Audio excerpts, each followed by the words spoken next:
Hello friends. Hello once again. और हम लोग बात कर रहे थे स्ट्रेट लाइंस की। We were talking about straight lines. और स्ट्रेट लाइंस में हमने सारे different forms of straight lines को हमने देख लिया था। हमने पॉइंट स्लोप फॉर्म भी देखा था, पॉइंट स्लोप फॉर्म भी देखा था। फिर हमने देखा था intercept form, intercept form.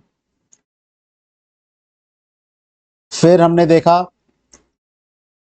One point form, one point and slope form. फिर हमने देखा two point form.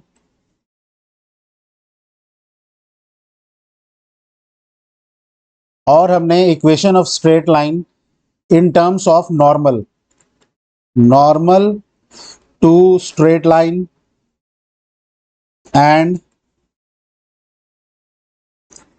It's angle from x axis, ये भी हमने देखा। मतलब अगर हमें किसी भी स्ट्रेट लाइन का नॉर्मल पता हो, मतलब लेंथ ऑफ नॉर्मल, यहां हम लिखेंगे length of normal to straight line and its angle. किसका एंगल?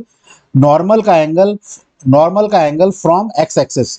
मतलब अगर कोई स्ट्रेट लाइन हमारे पास अगर है और स्ट्रेट लाइन के ऊपर नॉर्मल अगर हम ओरिजिन से ड्रॉ करें, हाँ, length of normal from origin, यहां आप लिख लो from origin. This is just a statement from origin. Origin से अगर किसी स्ट्रेट लाइन के ऊपर नॉर्मल का जो लेंथ है, सपोज इट इज पी, और इस नॉर्मल का जो एंगल होगा पॉजिटिव एक्स एक्सिस के साथ, वो एंगल अगर अल्फा है, तो हमने देखा था कि इक्वेशन ऑफ स्ट्रेट लाइन है x cos alpha plus y sine alpha is equal to p. ये आपको पता होगा। ये हमने देखा है अभी तक प्रीवियस क्लासेस में। अब देखिए, हमने एक basic equation of straight line में देखा था, general form of straight line. वो था हमारा A X plus B Y plus C equal to zero. मतलब ये जो इक्वेशन है, ये एक ऐसे लोकस का है जो लोकस स्ट्रेट लाइन का होगा। ये हमने प्रूव किया था कि अगर हम तीन डिफरेंट पॉइंट्स को ले जो इस इक्वेशन को सेटिस्फाई कर रहा है, तो हमें पता चला था वो तीनों लाइन कोलिनियर है, मतलब एक लाइन में ही है, यानी this is a equation of straight line. तो ये स्ट्रेट लाइन का इक्वेशन है, ये हम प्रूव कर चुके हैं। तो ये एक जनरल फॉर्म ऑफ, इसे हम बोलते हैं general form of, general form और equation, general equation of straight line, straight line. अब देखिए, अगर ये general equation of straight line है, suppose A X plus B Y plus C, A X plus B Y plus C equal to zero, ये आपका general equation of straight line है। और जो बेसिक तीन जो आपका फॉर्म ऑफ इक्वेशन है, सपोज पॉइंट स्लोप फॉर्म जिसे हम कहते हैं, या फिर ऐसे कहिए स्लोप, पॉइंट स्लोप, या फिर पॉइंट स्लोप फॉर्म का ना लेके हम लोग इंटरसेप्ट स्लोप फॉर्म ले लेते हैं। इंटरसेप्ट स्लोप मतलब नेम के ऊपर मत जाइए आप। इंटरसेप्ट जो स्लोप फॉर्म है उसमें क्या करते हैं हम, हमें दो चीजें पता रहती हैं। मैंने आपको बताया था किसी भी इक्वेशन ऑफ स्ट्रेट लाइन के लिए आपको दो कंडीशंस पता होनी चाहिए। इंटरसेप्ट स्लोप फॉर्म में पहला चीज आपको पता रहेगा, intercept from of the straight line from y on y axis, intercept on y axis. और दूसरा पता रहेगा slope, slope of straight line. तो ये दोनों चीजें पता रहेंगी। अगर आपके पास इंटरसेप्ट पता है ऑन वाई एक्सिस सी और slope of straight line m पता है, तो आपने देखा था इक्वेशन ऑफ स्ट्रेट लाइन आता है y equal to M X plus C. अब देखो, अगर y equal to M X plus C अगर इक्वेशन है, if the equation is y equal to M X plus C, मतलब पहला जो हमने फॉर्म देखा था वो इंटरसेप्ट स्लोप फॉर्म देखा था। उसके बाद हमने डिफरेंट फॉर्म्स को डिस्कस किया था। वो सारे थे जिसे हम कहते थे, एक पॉइंट स्लोप फॉर्म, दूसरा हमने डिस्कस किया था टू पॉइंट फॉर्म, फिर हमने इंटरसेप्ट फॉर्म देखा था जिसमें दोनों दोनों एक्सिस के ऊपर हमें इंटरसेप्ट अगर पता है तो इक्वेशन ऑफ स्ट्रेट लाइन कैसे लिखते हैं वो भी हमने देखा था। तो सबसे पहले हम लोग बात करते हैं इंटरसेप्ट स्लोप फॉर्म की। अब देखो, इंटरसेप्ट स्लोप फॉर्म को अगर मैं कंपेयर करूं इस इक्वेशन से, A X plus B Y plus C equal to zero, ये सी और ये सी अलग है, स्मॉल सी है। अब देखो, अगर या फिर इसे A one X plus B one Y plus C one लिख दो इक्वल टू जीरो। अगर ये general form of straight line है और ये पॉइंट स्लोप फॉर्म है, तो आप सॉरी, ये इंटरसेप्ट स्लोप फॉर्म है, तो आप देखो इन दोनों को अगर कंपेयर किया जाए तो हम इसे लिख सकते हैं हम लोग लिखेंगे इसे b1y is equal to minus a1x minus c1। उसी तरीके से y इक्वल टू हम लिखेंगे minus a1 by b1 into x minus c1 by b1।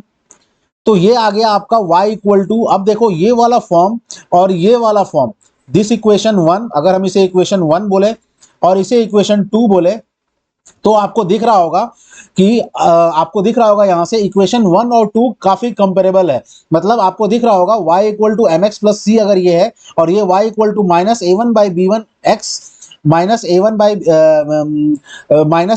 B one X और minus C one by B one है, तो आपको दिख रहा होगा कि ये दोनों आपको कंपेरेबल दिख रहा होगा। और यहाँ पे m का वैल्यू हम लोग लिख सकते हैं minus A one by B one, और जो इंटरसेप्ट ऑन y एक्सिस है c, इसे हम लिख सकते हैं minus C one by B one. तो आपको दिख रहा होगा कि इस इक्वेशन को इससे कंपेयर करने पे हमें m और c का वैल्यू इतना मिल रहा है। तो इसी तरीके से मतलब जनरल फॉर्म से हम कंपेयर करके देख रहे हैं। ये हो गया पहले इक्वेशन, पहले फॉर्म को हमने कंपेयर किया। अब देखो अगर हम नेक्स्ट फॉर्म की बात करें, जो था आपका, आप उसे आप कहते थे इंटरसेप्ट फॉर्म। अब इंटरसेप्ट फॉर्म में क्या था, equation of straight line x by a plus y by b is equal to 1। अब देखो अगर इस फॉर्म को कंपेयर करें हम ax plus B Y plus C equal to 0 से, तो आप देखो हमें इसे इस फॉर्म में लाना होगा। आप कभी भी अगर कंपेयर करना चाहते हो तो आप जनरल फॉर्म को इस फॉर्म में ले आओ जिस फॉर्म से आप कंपेयर करना चाहते हो। तो आप इसको देखो, आप इसको लिख सकते हो x, अगर हम इसे लिखना चाहें ax plus B Y equal to minus C, ठीक है। अब देखो माइनस सी को अगर हम इधर दोनों से डिवाइड कर दें, माइनस सी और इसको भी माइनस सी से डिवाइड कर दें, दिस विल बी 1। अब ये 1 बन जाएगा और जो इक्वेशन आ जाएगा आपका, इक्वेशन आ जाएगा वो आ जाएगा minus a by c x minus a by c x, उसके बाद minus b by c y minus b by, या फिर से लिख लो इसको, minus a by c x minus b by c y is equal to 1। ये आपके पास इक्वेशन आया। अब देखो इसको अगर फर्दर हम थोड़ा सा सॉल्व कर ले ताकि हमें इस फॉर्म में मिल जाए x by a plus y by b equal to 1। तो ये देखो यहाँ तो 1 आ गया है, अब हमें जस्ट इसे a और b के फॉर्म में, स्मॉल a और स्मॉल b के फॉर्म में करना है। तो x बाई, इसे हम लिख सकते हैं माइनस सी बाई ए, और इसे हम लिख सकते हैं y by minus c by b is equal to 1। ये आपका बन गया small a and this one is your small b। मतलब ये हो गया intercept on x axis, intercept on x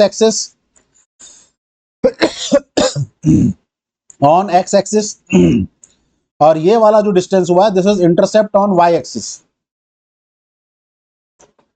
y axis. तो इसका मतलब ये हुआ कि अगर हम इस स्ट्रेट लाइन को ड्रॉ करें, अगर हम कोऑर्डिनेट एक्सिस बना लें और इस स्ट्रेट लाइन को अगर ड्रॉ करें, तो जो स्ट्रेट लाइन का इंटरसेप्ट ऑन एक्स एक्सिस है वो कितना दिख रहा है, अगर हम C और A, ये C और A जो कांस्टेंट्स हैं, C और B जो कांस्टेंट है, इसे अगर पॉजिटिव माने तो आपको दिख रहा है ये नेगेटिव डायरेक्शन होगा, ठीक है। तो यहाँ पे आपको दिख रहा है x का इंटरसेप्ट, ये डिस्टेंस होगा माइनस सी, ये C बाई ए डिस्टेंस होगा, C बाई ए, और ये नेगेटिव डायरेक्शन में होगा। उसी तरीके से y का distance minus c by b होगा और नेगेटिव डायरेक्शन में होगा, तो ये डिस्टेंस सी बाई बी होगा। तो जो स्ट्रेट लाइन है इन दोनों पॉइंट से पास करेगा तो स्ट्रेट लाइन बनेगा कुछ ऐसा, ठीक है, इन दोनों से पास करेगा। तो this is the equation of, अब इस स्ट्रेट लाइन का इक्वेशन कितना था, ax plus B Y plus C equal to 0।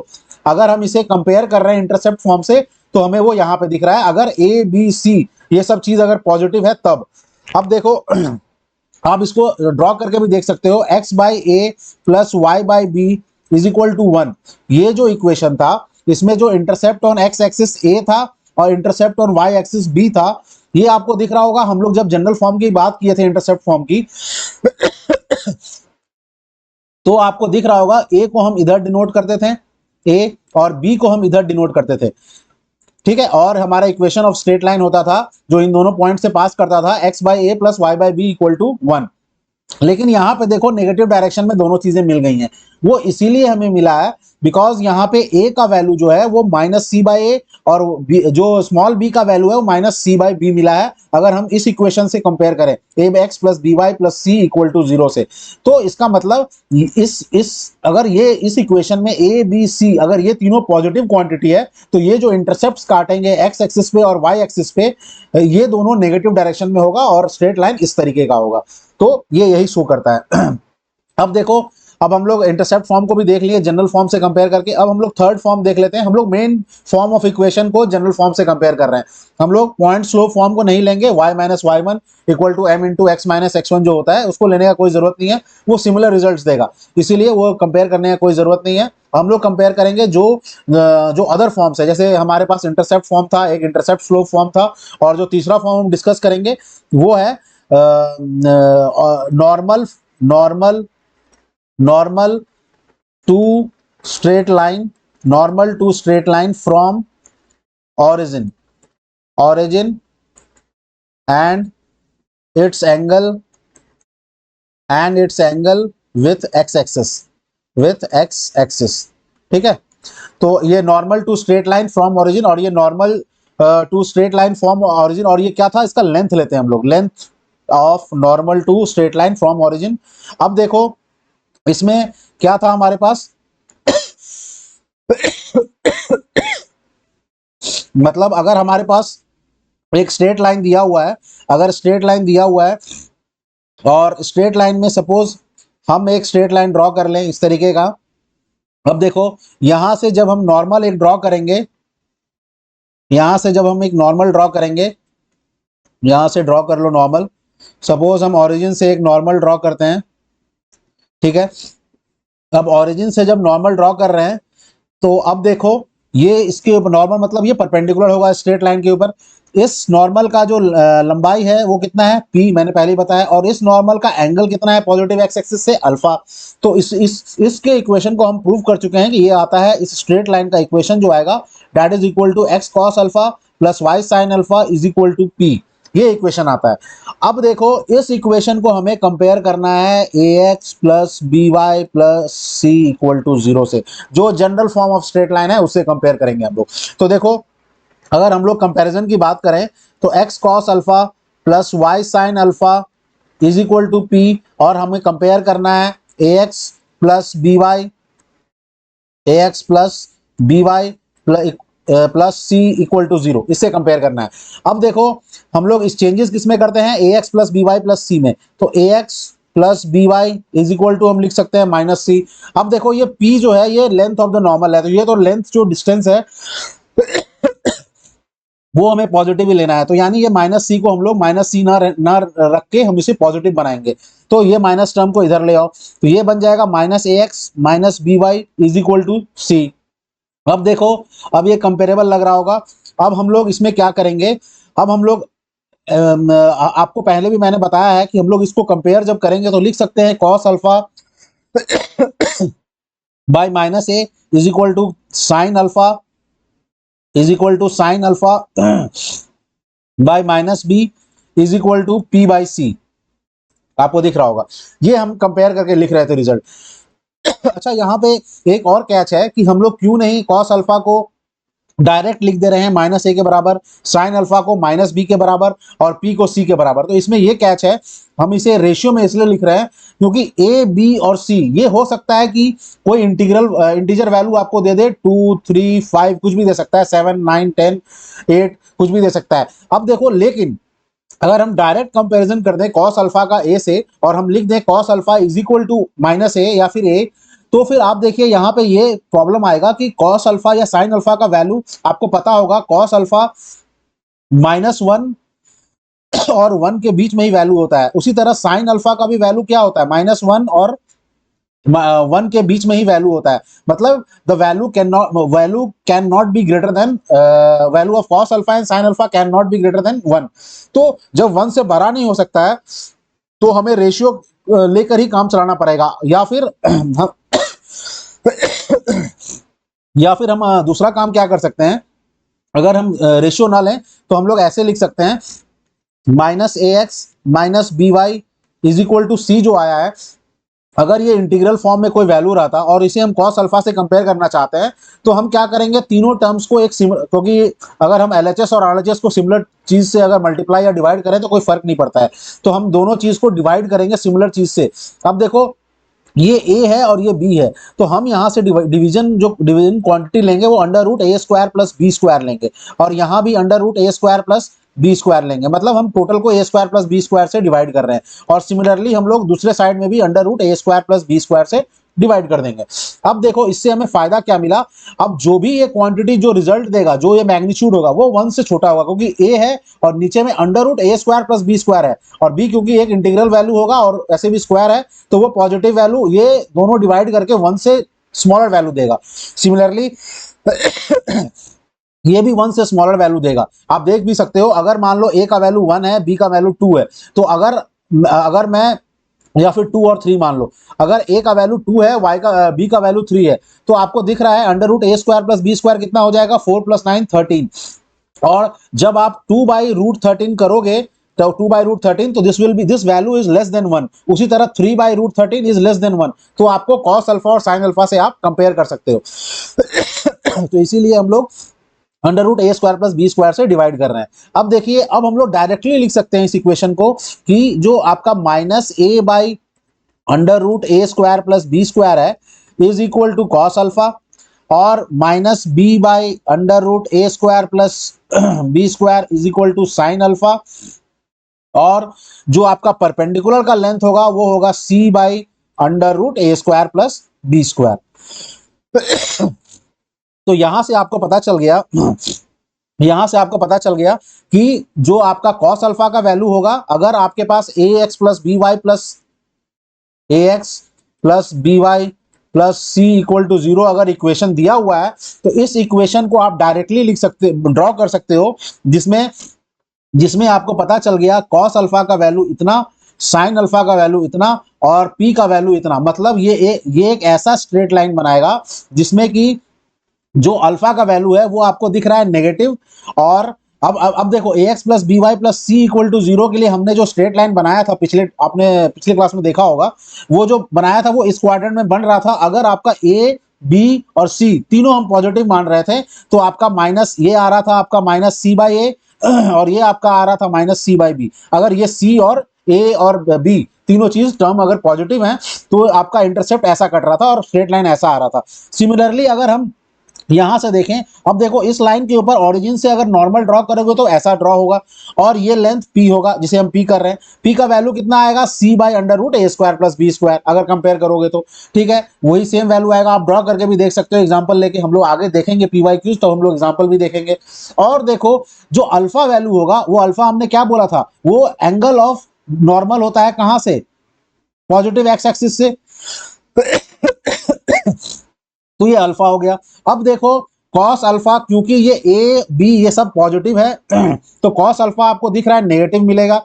अब कॉस अल्फा नेगेटिव किस क्वाड्रेंट में होता है, कौन कौन से क्वाड्रेंट में होता है कॉस अल्फा नेगेटिव, सेकंड में और थर्ड क्वाड्रेंट में, याद रखो सेकंड और थर्ड क्वाड्रेंट में कॉस अल्फा नेगेटिव होता है।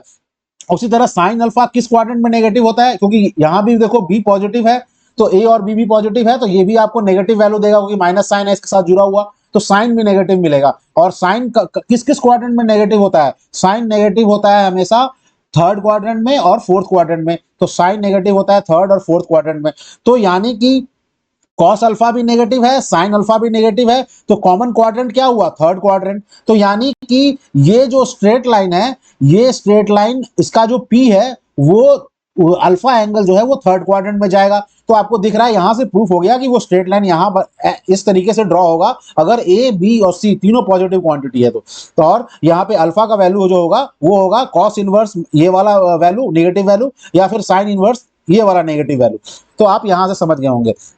तो इस तरीके से हमने comparison of all the forms of straight line with general form हमने कंपेयर करके देखा। अब हम लोग नेक्स्ट क्लास में जो other properties of straight line है, हमने जनरल फॉर्म और different forms of straight line को डिस्कस कर लिया है। अब हम लोग नेक्स्ट क्लास में जो डिफरेंट भी और भी प्रॉपर्टीज हैं स्ट्रेट लाइन के वो सारे देखेंगे। अब हम लोग प्रॉपर्टीज ऑफ स्ट्रेट लाइन के बारे में बात करेंगे, और उससे हमें कैसे डिफरेंट टाइप के जो आपके थ्योरम्स हैं या जो प्रॉब्लम्स और भी बनते हैं जिनको हम अप्रोच कर सकते हैं, वो हम लोग देखेंगे कि और भी डिफरेंट टाइप के प्रॉब्लम्स हम लोग कैसे उसको सॉल्व कर सकते हैं। मतलब angle between of straight lines, angle between straight lines कैसे बनाएंगे। फिर हमें अगर कोई स्ट्रेट लाइन पता है जिसके ऊपर एक पॉइंट दिया हो और उस स्ट्रेट लाइन का एंगल दिया हो किसी दूसरे स्ट्रेट लाइन के कंपैरिजन में, तो उस स्ट्रेट लाइन का इक्वेशन कैसे पता करेंगे। तो ये सारी चीज हम नेक्स्ट क्लास में हम लोग फिर से डिस्कस करेंगे।